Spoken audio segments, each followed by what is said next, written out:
Those of you that have been around for a few months know that I have mentioned a couple of times in my columns that I took a trip up to Eastern Oregon to White City and took a class from the folks at Cerakote. Cerakote is a paint coating. It looks like a paint. You spray it on like a paint, but it's actually a two-part epoxy, and it's really, really quite hard.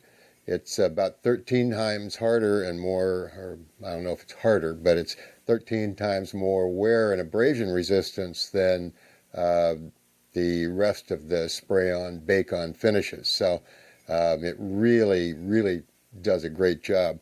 The other interesting thing that this does is it's flexible. Even after baking, you can take a piece of sheet metal and actually they'll bend it completely around like a sandwich with a sharp edge, and it will not crack or break off that edge, which is really amazing.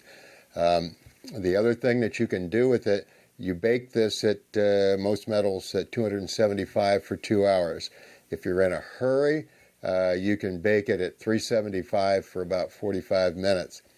If you are going to do polymer or composite gun stocks or polymer frames like Glock frames and XDs, you wouldn't believe this, but it's actually true.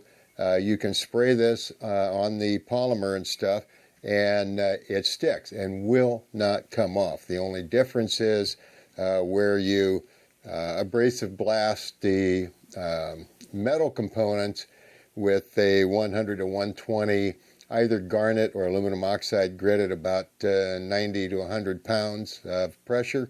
When you're doing plastic and fiberglass stocks or polymer grip frames, you take it down to about 35 pounds and still use the same grit. So you do that, you spray it, you bake them at 185 degrees, and they will not melt.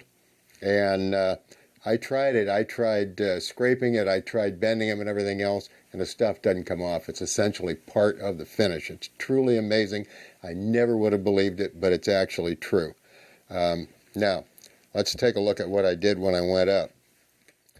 I had mentioned before that my daughter wanted a lavender finish on her gun, so she got it. Now, once she saw this, she determined that, well, you know what, white grips would really look better. So I guess now I'm on the hook for some white micarta grips. So if somebody wants to send me a check for $100 to help defray that, I'll be willing to accept it.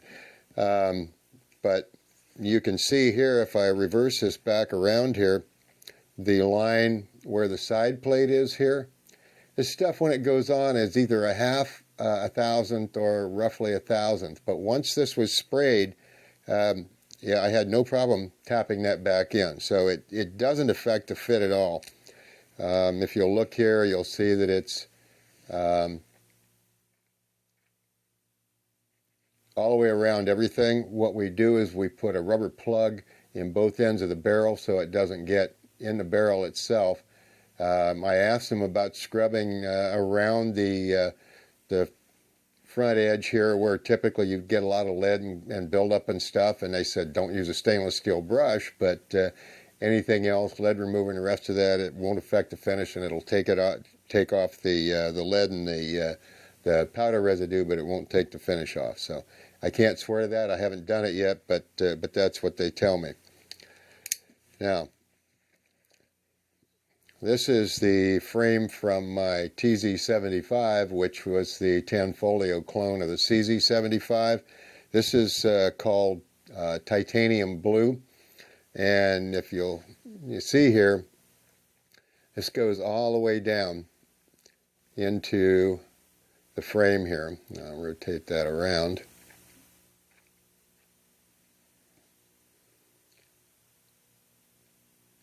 As our producer asked, how many coats is this? All of this is one coat.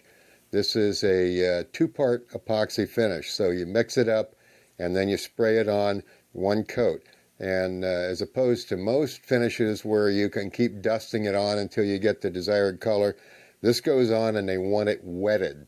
So it needs to look wet, have a nice, what appears to be a heavy coat, but it won't run as long as you're paying attention to what you're doing. Now, I mentioned before that they're using a $300 high-zoot Italian high-volume, low-pressure detail gun. They're at their shop, but then they do maybe 40, 50 of these things a day, both for classes and for other things that they do. So it works out well for them. They started off with the purple Harbor Freight high-volume, low-pressure detail gun, which Harbor Freight typically has on sale for, I've seen it as low as $49, and I've seen it as high as $69. And that's what I use because that's what I had, and I wanted to make sure that, in fact, that worked, because I know those of you that aren't going to be doing 40 of these a day would be interested in knowing if the inexpensive gun worked. And I'm here to tell you that it did. Let me reverse around here. There, you can even read the lettering in there. So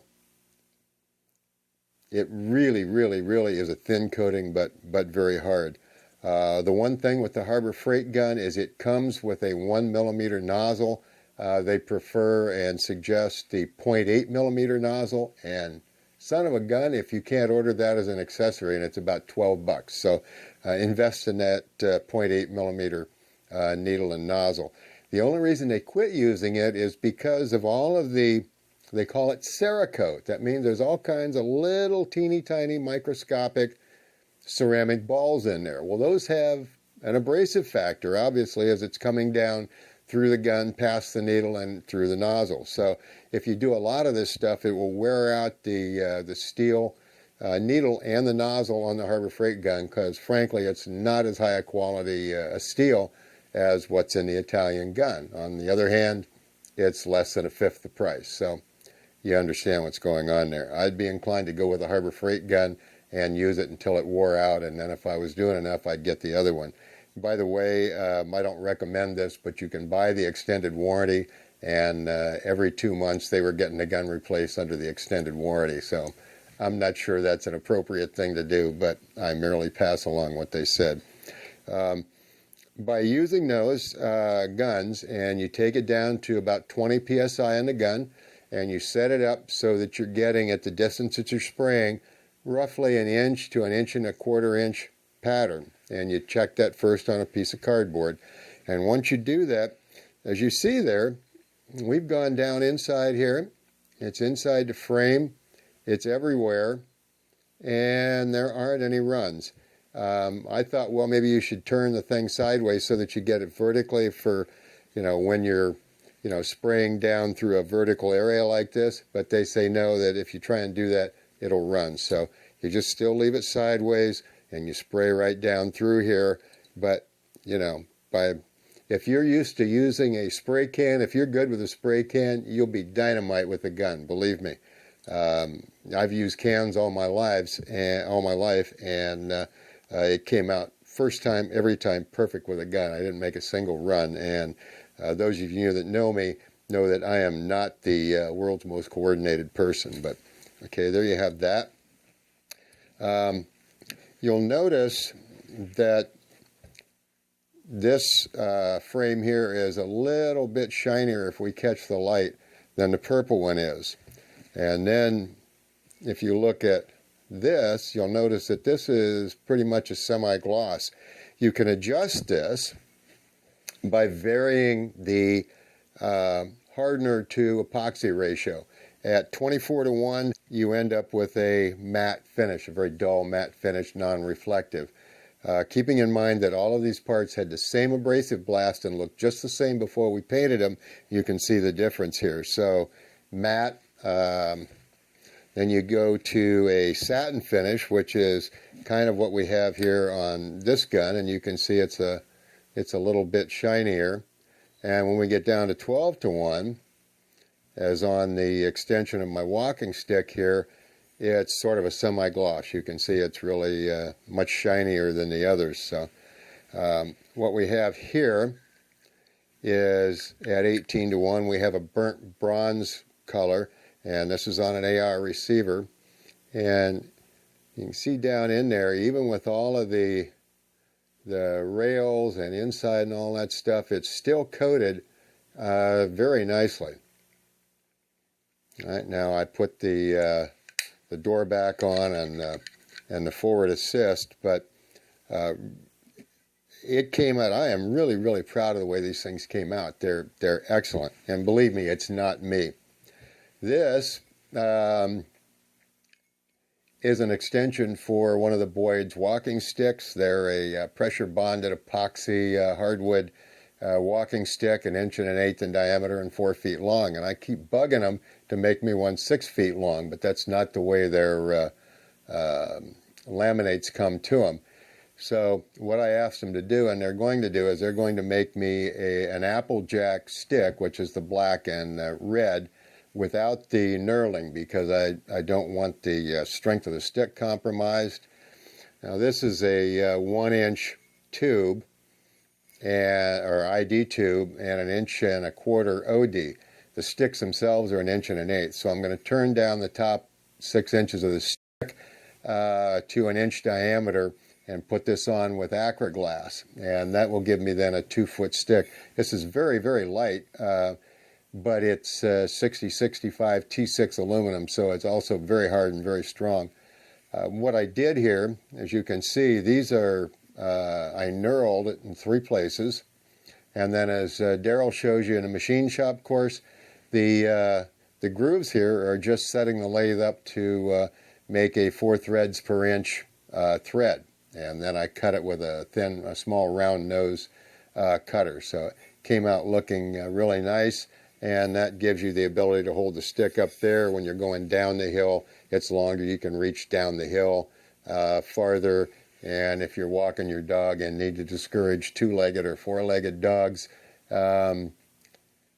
believe me, the stick part contacts your shin, it's going to hurt. So there we have it. When we get some of these others back together, then we'll show you the finished guns when we're done. All right?